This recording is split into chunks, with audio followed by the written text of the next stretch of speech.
Assalamualaikum warahmatullahi wabarakatuh. Kami dari kelompok 3 ingin mempresentasikan tentang konsep ekonomi dan strategi perusahaan modern yang beranggotaan Adielia Hitaramawati, NPM 1901010067, Bagas Nurstia, NPM 1901010066, Lutfiani, NPM 1901010075, Yulia Niswi Aryani, NPM 1901010081, Nanda Ristina, NPM 1901010101.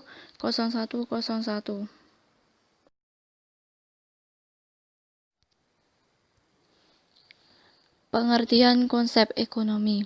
Istilah ekonomi berasal dari kata bahasa Yunani, yaitu oikonomos atau ekonomia, yang artinya manajemen urusan rumah tangga, khususnya penyediaan dan administrasi pendapatan. Pengertian ekonomi makin berkembang. Yang pertama, menurut Albert L. Myers, ilmu ekonomi adalah ilmu yang mempersoalkan kebutuhan dan pemuasan kebutuhan manusia. Yang kedua, menurut ahli ekonomi lainnya, yaitu J.L. Mitz, mengemukakan ilmu ekonomi adalah ilmu tentang usaha manusia ke arah kemakmuran. Konsep evolusi pemasaran. 1. Konsep produksi. Konsep produksi bertitik tolak dari anggapan bahwa konsumen ingin produk yang harga murah dan mudah didapatkan di mana-mana. Produsen yang konsep ini akan membuat produksi secara massal, menekan biaya dengan efisiensi tinggi sehingga harga pokok produksi bisa ditekan dan harga jual lebih rendah dan dari pesaing. Konsep produksi. Pada saat barang yang masih langka di pasar, maka produsen memusatkan perhatian pada teknis pembuatan produk saja. Produsen belum memperhatikan selera konsumen. Produsen hanya membuat barang dengan to please oneself, hanya menuruti bagaimana selera produsen sendiri. Produsen hanya melihat cermin, tidak melihat jendela. Orang yang melihat kaca hanya memperhatikan wajahnya saja, yaitu ia membuat barang yang cocok dengan kemauannya. Yang ketiga, konsep penjualan. Pada konsep ini, produsen membuat barang kemudian harus menjual barang itu dengan berbagai teknik promosi. Hal yang penting ialah adanya kegiatan promosi secara maksimal. Kelima, sosial marketing konsep. Konsep kemasyarakatan memiliki rasa tanggung jawab, responsibility, atau berwawasan sosial. Tingkat orientasi pada rasa tanggung jawab sosial dan kemanusiaan didasarkan atas banyaknya kritik dan sorotan dari luar perusahaan, baik yang datang dari pemerintah maupun dari masyarakat melalui lembaga konsumen atau LSM. Maka perusahaan harus memiliki rasa tanggung jawab moral untuk melayani masyarakat dengan sebaik-baiknya. Contoh-contoh konsep pemasaran tradisional. Contohnya, permintaan tidak sesuai dengan jumlah produksi. Bisnis tumbuh tanpa infrastruktur modern. Transportasi terbatas. Komunikasi terbatas. Ekonomi keuangan memiliki resiko yang sangat tinggi. Teknologi produksi belum ada, masih sederhana. Contoh bisnis tahun ini. Professional management. Transportasi mulia berkembang, seperti mobil, truk, kapal. Komunikasi mulai berkembang, surat kabar, televisi, telegram, telepon, radio mulai berbentuk struktur organisasi yang jelas setiap pekerjaannya. Ekonomi keuangan mulai berhitung tentang efisiensi biaya. Bisnis hari ini, bisnis global, new technology support production and integration division, transportasi, komunikasi, ekonomi, teknologi, produksi, dan pemerintah. Selanjutnya yaitu langkah-langkah penerapan strategi perusahaan yang dibagi menjadi 5. Yang pertama, perbaikan alur barang dan material bertujuan untuk mengurangi impor barang baku dan berbagai komponen produksi pada industri. Selain itu dapat menghemat pembiayaan.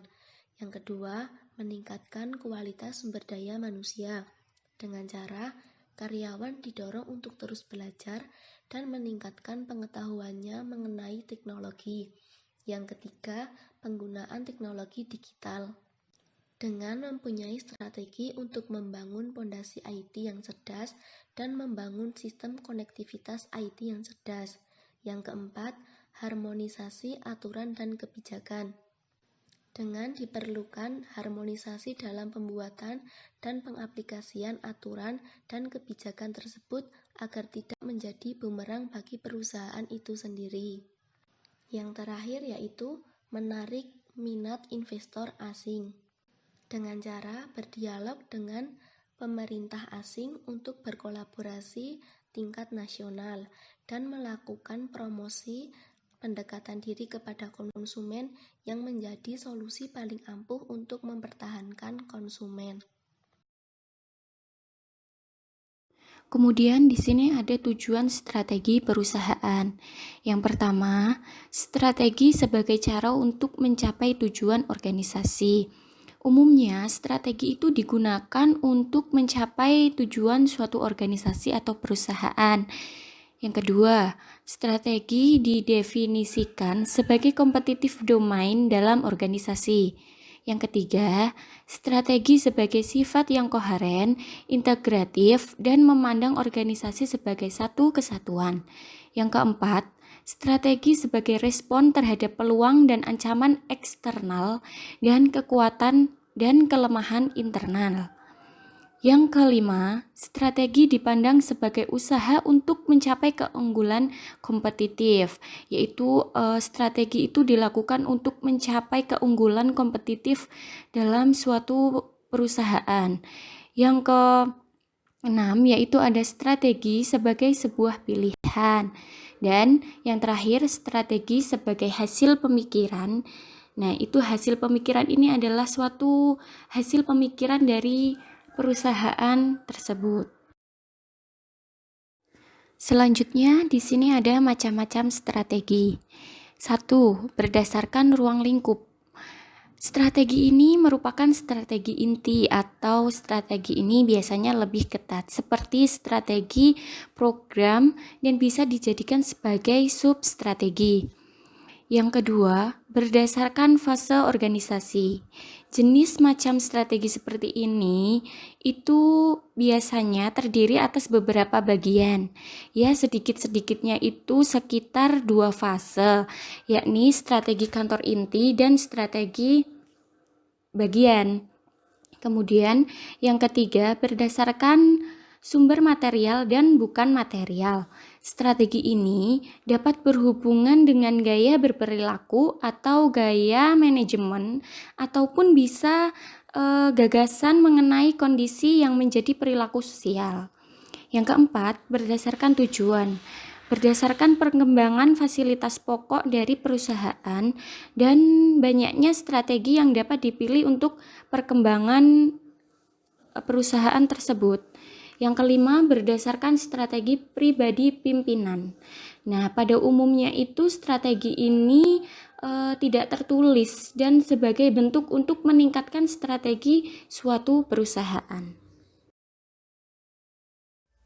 Slide selanjutnya yaitu poin penting. Jadi poin-poin yang penting yang harus kita pahami yaitu yang pertama, bisnis harus dijalankan secara konsisten dari waktu ke waktu, berarti bertahap ya. Yang kemudian adanya kerjasama antar bidang baik internal maupun eksternal, karena sebuah bisnis atau apapun itu akan lebih mudah apabila dilakukan dengan kerjasama. Yang ketiga itu pentingnya integrasi baik vertikal maupun horizontal. Yang terakhir itu implementasi teknologi.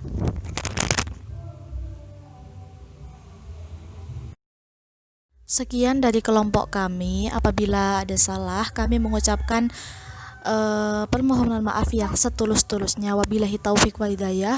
Wassalamualaikum warahmatullahi wabarakatuh.